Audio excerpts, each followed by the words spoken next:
So how does RNA transcription get initiated?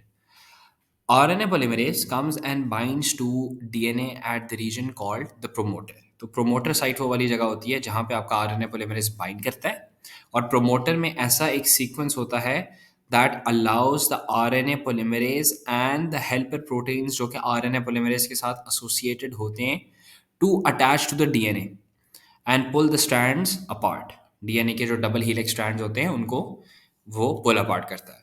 Many eukaryotic promoters have a sequence called a Tata box. ठीक है ना? TATA here are corresponding to nucleotides. One of the general transcription factors binds directly to the Tata box, kicking off a process in which more transcription factors और ज़्यादा से ज़्यादा आके transcription factors TATA box के साथ लगते हैं, और उनके लगने से इवेंचुअली आरएनए पॉलीमरेज भी आके प्रोमोटर पर असेंबल हो जाता है. Once single stranded template DNA is available, the polymerase can start transcribing.